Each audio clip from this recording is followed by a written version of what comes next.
Hello everyone and welcome back to my channel. My name is Michael Regina. I'm the author and illustrator of the all ages horror graphic novel, The Sleepover, as well as Adamsville, a self-published series that I made that you can find on Amazon or through my personal website. Feel free to order a copy.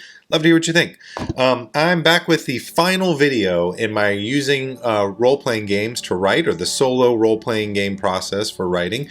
And in this video, I'm just going to spend some time going through how to bring all this stuff together into a final draft that you can use to finish up at least your first draft of the story. Okay, so that's what I'm going to be talking about today. So I hope that you've had a chance to watch the first 3 videos in this series, in which I kind of introduced the whole process, and then I have 2 broken apart sessions, or a session that I broke apart into 2 pieces of a solo play session with a character I created called August Scythe using the Vaesen role-playing system.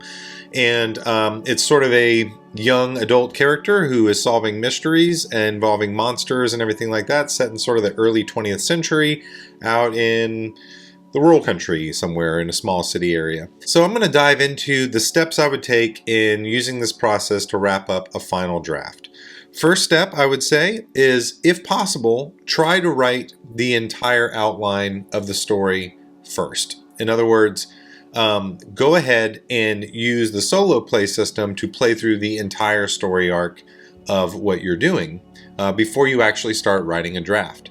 The reason being is, if you might have noticed in watching me in this video, you'll notice that I'm constantly changing little details as I learn new information about the story. So as I continue to play, I might discover a new clue or a new moment or something like that then pauses me and goes, okay, because I made that change, it's actually affecting a scene over here, and I want to go back and adjust that. One of the beauties of doing solo role-playing games is that you are beholden to the context of events that have taken place before it. So rather than completely randomizing things with like cards that might say, well, you enter this room and it's a library, you are given words that allow you to provide meaning based on the context within the story. Well, sometimes that shifting of context within a story will cause you to look at a word and say, hey, that if I want to change this, I got to change this moment way back here in the front. And that's not a bad thing. That's actually a really good thing, because it means that you're discovering the story in meaningful ways as you continue.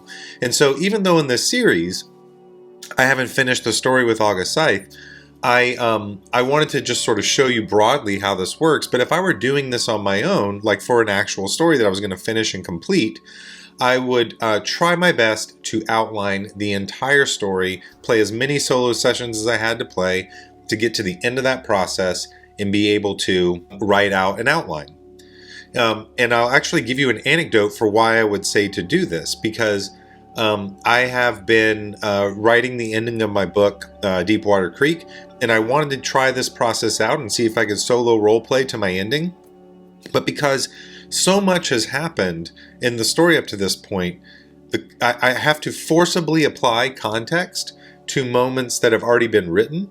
And so the randomization that the game sort of brings into play can't work as well, because I'm now at a place where I've sort of solidified all these moments through a previous drafting process, and that by blowing those moments up, it could have like a really big dominoing effect, which is sort of difficult when I've already drawn the pages and I've started coloring the book and this sort of thing. So I've had to ultimately revert mostly back to writing the book in a traditional method. So that's just a suggestion. I would highly consider just playing through the whole story, whatever length it is, as a way of start. Obviously, try to write something that's brief enough that you can do it in a reasonable time. We don't necessarily need your 40 session arc through your whole campaign. Finish, this one might be the way to say it. Finish the arc of an individual story before you try to bring it to a bow. That would be my recommendation. The next thing is, after you've gone through this process and you have written out all your notes and you played through your sessions, or done it to whatever extent you want to, review the notes that you've written, clean them up, make sure they all make coherent sense so that you've captured things in a meaningful way and you can go back and reference it and make sure that that's readable. If you've noticed, I've been doing this on the document for August Scythe that's on the share drive there. The reason this becomes important is that it helps you to make sure that everything is sort of up to date and fresh, and allows you to quickly move through the process when you're playing so you don't get hung up in details at the moment. We can go back later and try to clean it up. So go back through the document, clean it up, make sure it's working as a story, at least in your mind, and is readable, and then proceed on to the next step. Remember, as you're doing this process, this is your story. So like I mentioned a little bit earlier, it is okay to retcon things. Let's say through the process of writing the story, you have come to a realization about something.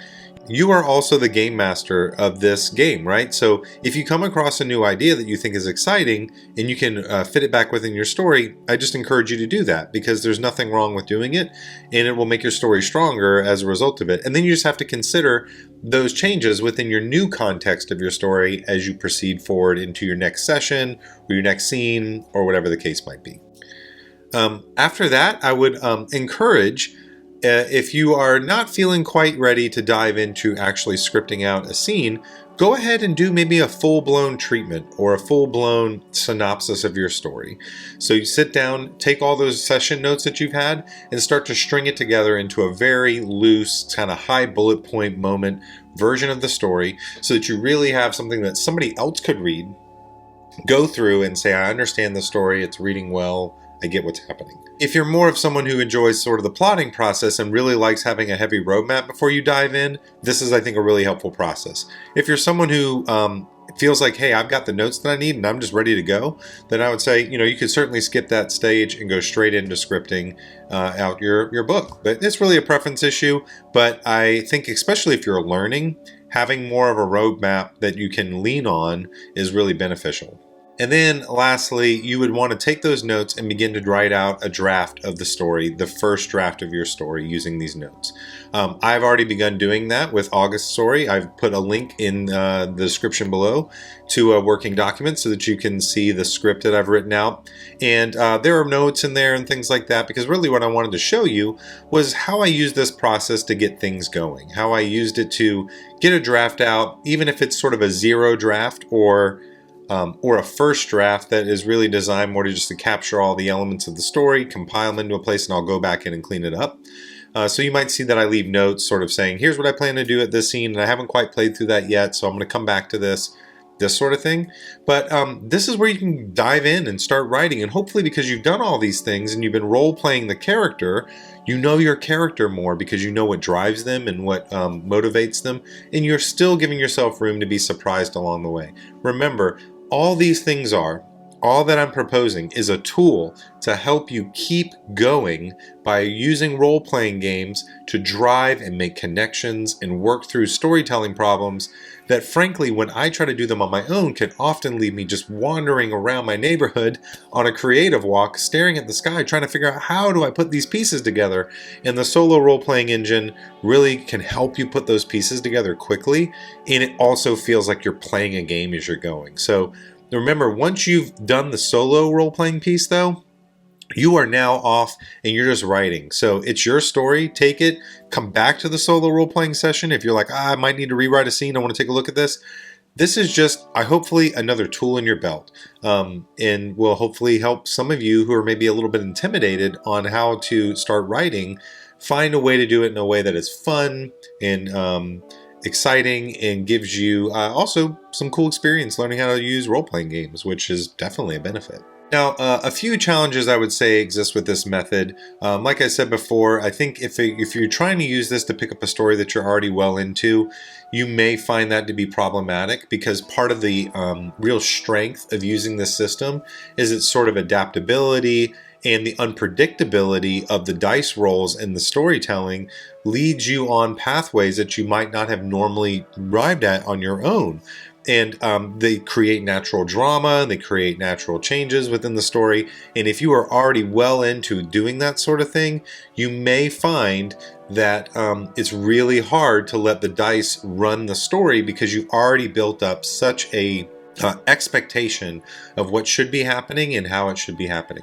I will say that when I used this process on the rewrites for Deepwater Creek, a lot of it got thrown out. Maybe I don't use everything the dice tells me, but there are things that have come out of the dice rolls that allow me to go, that's interesting, I'm going to do this. So if you're using it to sort of work through a story you're already working on, you're going to have to sort of settle with a little bit of changes based on your understanding of the world that you built in. In the Mythic Game Master emulator, there's actually a really helpful section on player knowledge versus character knowledge that helps bridge this gap a little bit.